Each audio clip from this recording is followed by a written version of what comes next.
জালিমের দিন শেষ, আলিমের বাংলাদেশ। জালিমের দিন শেষ, আলিমের বাংলাদেশ। জালিমের দিন শেষ, আলিমের 7 মহাদেশ।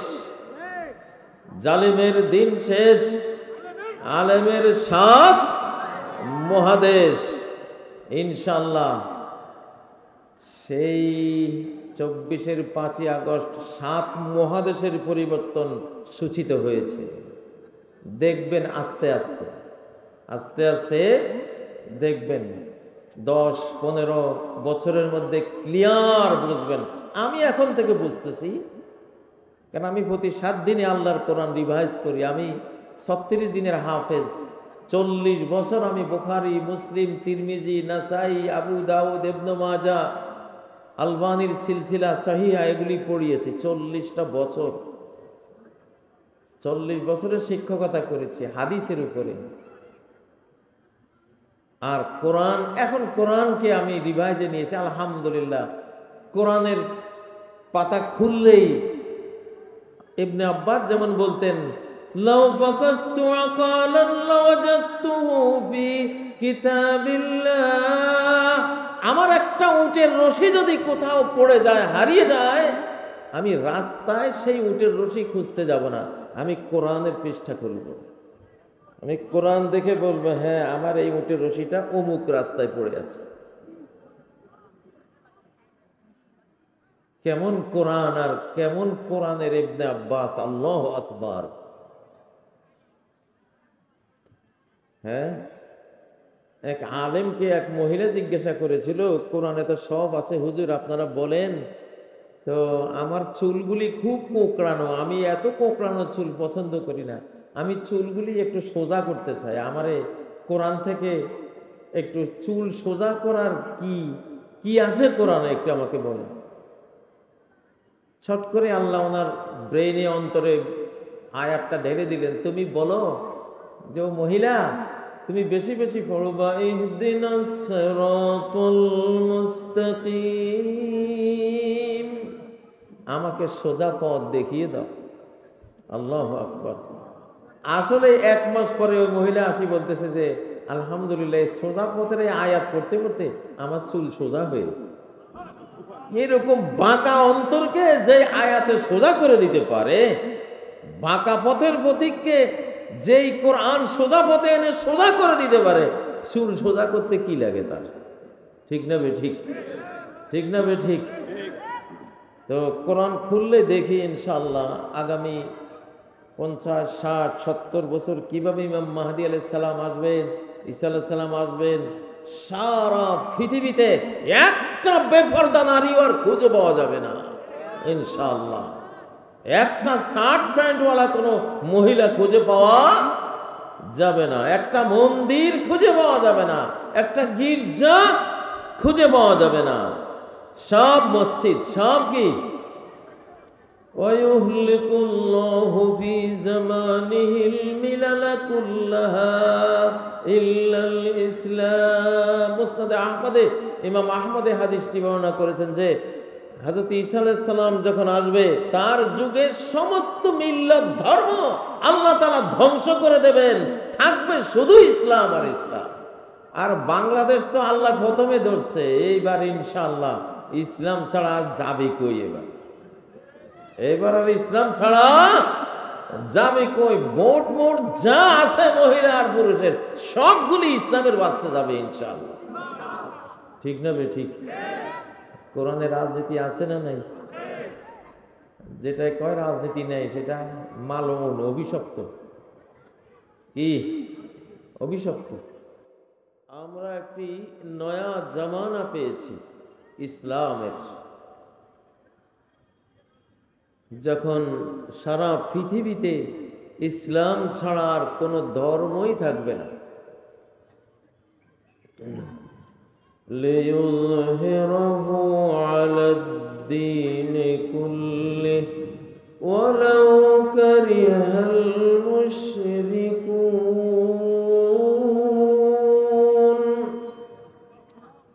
আল্লাহ নিজে নিজ শক্তি বলে ইসলামকে জাহির করবেন, প্রকাশ্য করে দিবেন গোটা পৃথিবীতে। লুকিয়ে ইসলাম পালনের আর কোনো দরকারই হবে না।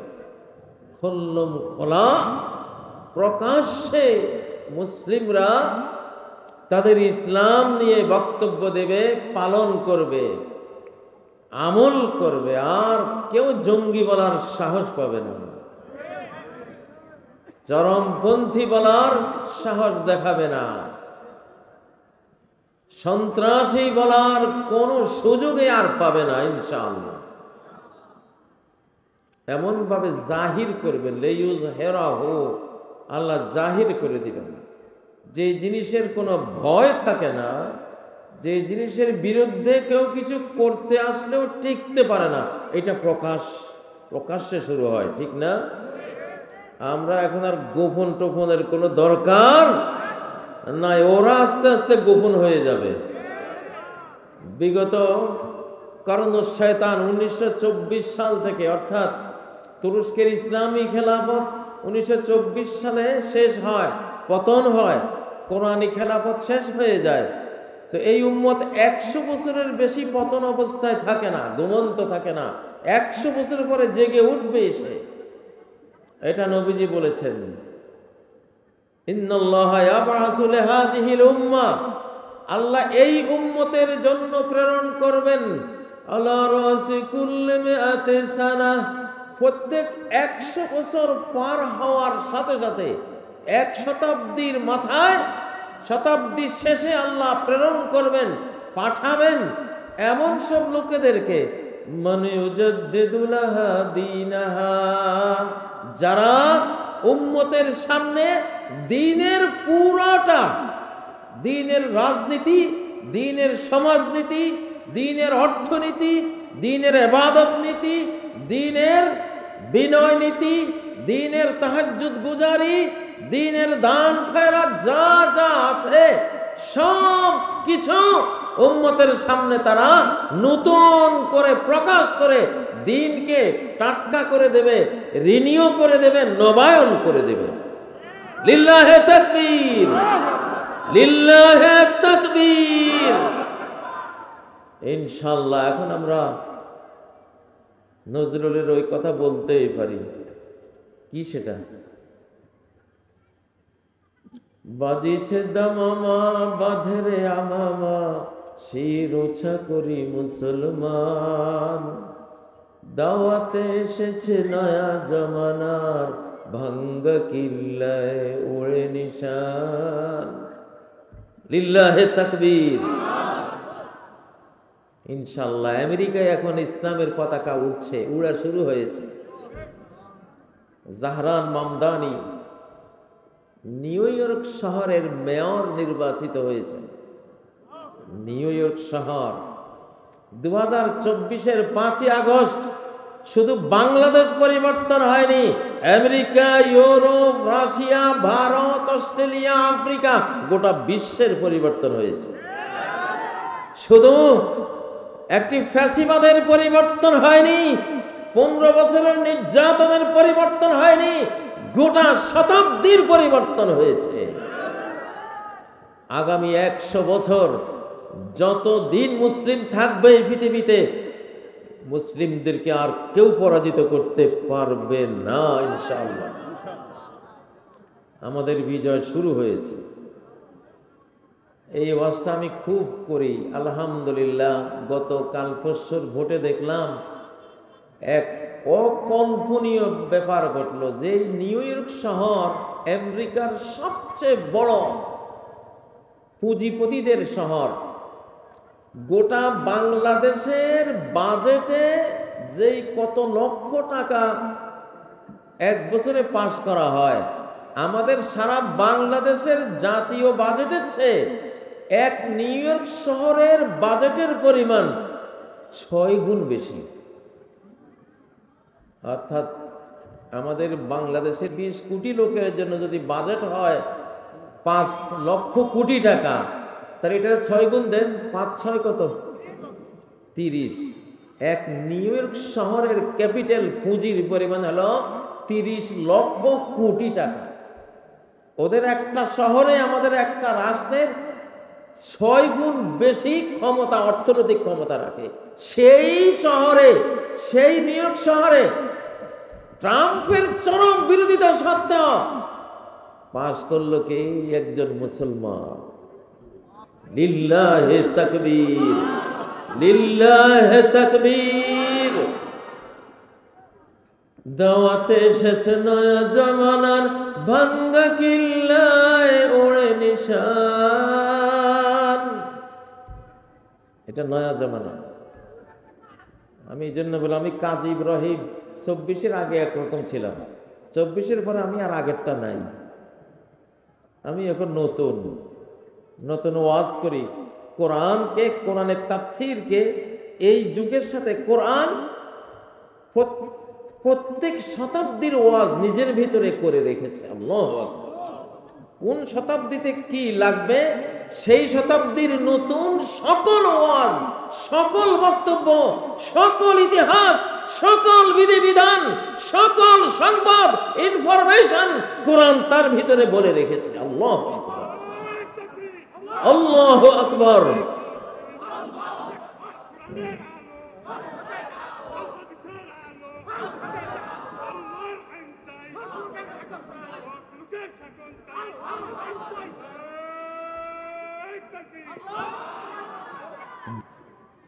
আমরা সেই যুগে আসছি ইনশাআল্লাহ। ও ভাইয়েরা, তাহলে আমেরিকার নিউ ইয়র্ক শহরের মতো জায়গা যেটা ইহুদের দখলে, সেইখানে যখন ইসলাম চলে আসছে, মুসলমান চলে আসছে, তাহলে আর পৃথিবীর মিয়া ভারতে আসতে কতক্ষণ? এখন সবচেয়ে বড় মিয়াকে আমেরিকা না? পৃথিবীর পরাশক্তিকে, সবচেয়ে বড় শক্তিকে আমেরিকা। আমেরিকায় যখন ইসলাম আসছে, ওরে বাপরে বাপ, বড় মিয়ারে ইসলামে ধরছে, ছোট মিয়া তুমি রেডি হও, ঠিক না? সব ছোট মিয়ারা কি হও? রেডি হও। ইমাম ইবনে তাইমিয়া রাহমাতুল্লাহ আলাইহি সূরা ফাতিহার একখান তাফসীর করেছেন মাজমুউল ফাতাওয়ার মধ্যে। আজকে সেখান থেকে একটু শোনাই। উনি বলতেছেন, সিরাতাল্লাযীনা আন'আমতা আলাইহিম। দেখেন, ইহদিনাস সিরাতাল মুস্তাকিম আগে বললেন, আল্লাহ সহজ সরল পথ আমাদেরকে দেখাও।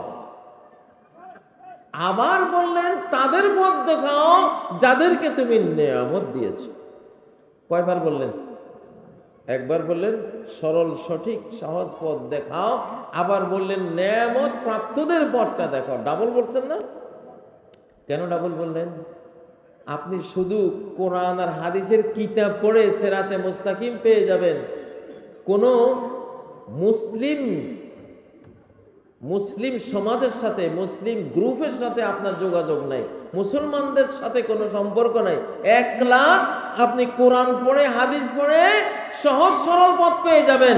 এটা অসম্ভব, এটা অসম্ভব, এটা হবে না।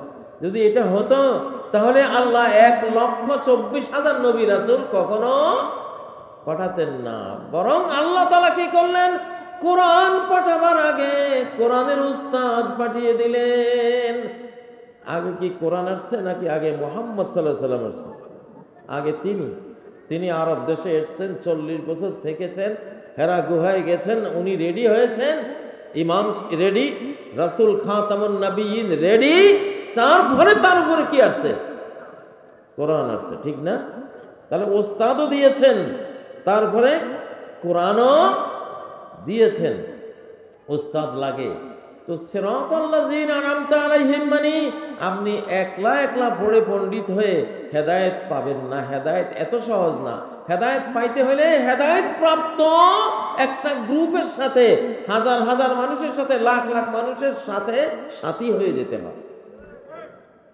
নবীজির যারা অনুসারী ছিলেন তাদের নাম সাহাবী। তারা সবাই ঐক্যবদ্ধ, 1.25 লক্ষ সাহাবী একসাথেই ছিলেন, ঠিক না? এরকম গ্রুপ লাগে। ন্যাশনাল জিওগ্রাফি দেখলে দেখবেন মহিষগুলি, হাজার হাজার মহিষ একসাথে চলে, ঠিক না? সিংহে আক্রমণ করলে ছুটা একলা যেটা হইয়া যায় ওটারে সিংহে খাইয়া ফেলে। একলা হয়ে গেলে তারা সিংহে খেয়ে ফেলে, টাইগারে খেয়ে ফেলে। আর গ্রুপে যেগুলি থাকে এগুলিরে খেতে পারে না, বরং এগুলি সংঘবদ্ধ আক্রমণ করে সিংহরে মেরে ফেলে। ঠিক না? তাইলে বন বনানীর এই মহিষের পাল দেখে কি শিখলেন? যে মহিষের পাল যেমন একলা হলে মারা পড়ে, আর সংঘবদ্ধ থাকলে তারা মারা পড়ে না, বরং তাদের হাতে বাঘ সিংহ মারা পড়ে। আমাদেরকেও তাহলে শিক্ষা নিতে হবে যে আমরা ঐক্যবদ্ধ থাকব। কি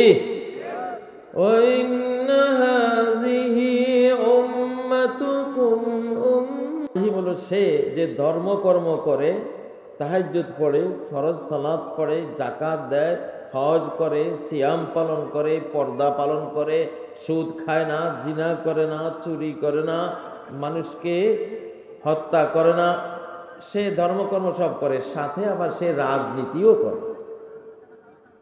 আমাদের নবীজি রাষ্ট্র চালাইছেন না? রাষ্ট্র চালাইছেন না? চালাইছেন। মদিনা সনদ নাম শুনেছেন? সনদ মানে সংবিধান। সংবিধান কিসের হয়? রাষ্ট্রের। সংবিধান কিসের হয়? রাষ্ট্রের। ও ভাইয়েরা, এই যে আমরা ওয়াজ করি, ওয়াজে কিন্তু রাষ্ট্র চলে না, ওয়াজে পাবলিক চলে, পাবলিক তৈরি হয়। ওয়াজে জনগণ ইসলামের জন্য তৈরি হয়, ওয়াজে কিন্তু রাষ্ট্র চলবে না। আমরা বিগত বহু বহু বছর ভুল করেছি। আমরা আলেমরা খালি ওয়াজ করে বেড়াইছি, আর নাস্তিকরা সংবিধান লেখা, ৭২ সংবিধান লেখা, আরো হাবিজাবি লেখা, সচিবালয় দখল করে, কোর্ট কাছারি দখল করে আমাগরে ফাঁসি দিছে। ঠিক না? এবার আমরাও চালাক হয়েছি ইনশাআল্লাহ। ওয়াজও কর্ম, সচিবালয়ও যাবো, কোর্ট কাছারিও দখল করবো। ঠিক না? ঠিক। সংবিধান এখন আমি তো একটা সংবিধান ঘোষণাই করে দিছি, লেখা দিছি, 15 অধ্যায় বিশিষ্ট একটা সংবিধান। ইনশাআল্লাহ এটা আছে, এটা কবুল হবে, কবুল হয়ে গেছে আল্লাহর কাছে। ওই সংবিধানে এই দেশ চলবে ইনশাআল্লাহ। ওটা কোরআন হাদিসের সংবিধান ইনশাআল্লাহ। ও ভাইয়েরা, তাহলে ইমাম ইবনে তাইমিয়া বলছেন যেটা ধর্মকর্ম করে সাথে রাজনীতিও করে, ইসলামী রাজনীতি, এটা হলো আনামতা আলাইহিম। কারণ আমাদের নবী সাল্লাল্লাহু আলাইহি সাল্লাম মদিনার মক্কার 13 বছর ওয়াজ করেছেন, দাওয়াত দিয়েছেন, মানুষকে ইসলামের তাবলীগ করেছেন, সব করেছেন, বাট কোন সনদ লেখেন নাই, লেখালেখিতে যান নাই। তাই মদিনার 13 বছরে কি রাষ্ট্র পেয়েছিলেন? বুঝা গেল ওয়াজে, দাওয়াতে, তাবলীগে রাষ্ট্র পাওয়া যায় না, নবীজিও পান নাই। ঠিক না? মদিনার 13 বছর ওয়াজ ছিল, দাওয়াত ছিল, তাবলীগ ছিল, রাষ্ট্র পাইছেন? বরং জানের ডরে পালাইছেন। ঠিক না? জান নিয়া তিনি তার সঙ্গীরা সব পালিয়েছেন, মদিনায় গিয়েছেন। সেখানে গিয়ে মদিনা সনদ, বিশ্বের প্রথম কনস্টিটিউশন, রাষ্ট্র পরিচালনার সংবিধান, মাদার সংবিধান, মাদার কনস্টিটিউশন তিনি লিখেছেন। সুবহানাল্লাহ, যেই লিখেছেন রাষ্ট্র পেয়ে গেছে। তাহলে নবীজি রাষ্ট্র চালাইছেন না? রাষ্ট্র না চালালে মদিনা সনদ করতে আইবে? ঠিক না বে ঠিক? ঠিক না বে ঠিক? আচ্ছা, ওনার খলিফারা রাষ্ট্র চালাইছেন না? আবু বকর সিদ্দিক 2.5 বছর তাহাজ্জুদ বাদ দিয়েছিলেন, 5 ওয়াক্ত ফরজ বাদ দিয়েছিলেন, আপনাদের মতো দাঁড়িয়েও রেখেছেন, যাকাতও দিয়েছেন, এইরকম যেখানে দান করতে হয় দানও করেছেন, আবার রাষ্ট্র চালাইছেন। তাহলে মুসলমান, আনআমতা আলাইহিম মুসলমান, নেয়ামত প্রাপ্ত মুসলমান হতে হলে ধর্মকর্মের সব করতে হবে, তার সাথে রাজনীতিও করতে হবে। আসতে কইছেন, ভেতরে সমস্যা আছে মনে হয়। হ্যাঁ, আমি স্লোগান দিই, ইসলামী রাজনীতি জিন্দাবাদ, জিন্দাবাদ। স্লোগান দেন, ইসলামী রাজনীতি।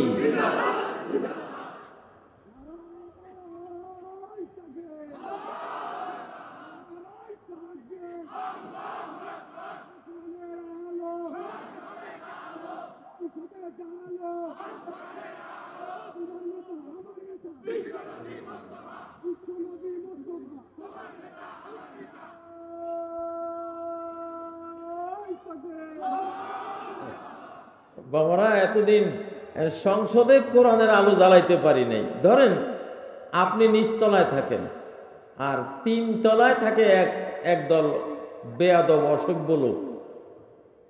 3 তলায় থাকে বেয়াদব অসভ্য লোকেরা থাকে, আর আপনি খুব আল্লাহওয়ালা, আপনি খুব কোরআনওয়ালা, ভদ্র নম্র, কাউকে কষ্ট দেন না, আপনি নিচতলায় থাকেন। 3 তলার অসভ্যরা 3 তলার রেলিংয়ে দাঁড়িয়ে পেশাব করে দেয়, সেই পেশাব আপনি মসজিদের দিকে যাচ্ছেন আপনার মাথার উপরে। ঠিক না বে ঠিক? ঠিক না বে ঠিক? তো 3 তলা হলো সংসদ। 3 তলা কি সংসদ, এটা উপরে পাওয়ারফুল, ঠিক না? হ্যাঁ, আর জনগণ হলো নিচে, তাই ওদের অধীনে তো থাকে, ওদের অধীনে থাকে না। হ্যাঁ, এরা সংসদে গিয়ে পেশাব করছে, সেই সব পেশাব আমাদের গায়ে। ঠিক না বে ঠিক? ঠিক না বে ঠিক? অতএব সংসদে এরকম পেশাবলা রাখা যাবে না। রাখতে হবে যেগুলি 3 তলা থেকে গোলাপ জল ছিটাইব নাকি আতরের স্প্রে দিব। কারা কারা চান? কারা কারা চান?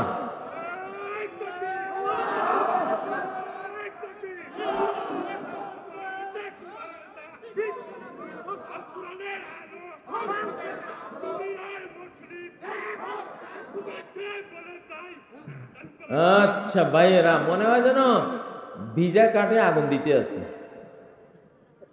ভিজা কাঠে আগুন দিলে কষ্ট বেশি হয় নাকি? তাহলে কাঠগুলিরে শুকাই লই। আল্লাহ বলেন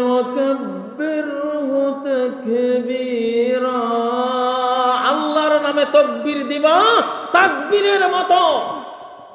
এক তাকবীরে যেমন রোমান সাম্রাজ্যের সেনা ব্যারাক ভেঙ্গে চূর্ণ বিচূর্ণ হয়েছিল, সাহাবীদের তাকবীরে, শাহজালালের তাকবীরে গৌর গোবন্দের প্রাসাদ যেমন ভেঙ্গে পড়েছিল, এইরকম একখান তাকবীর কি দেওয়া যায় না?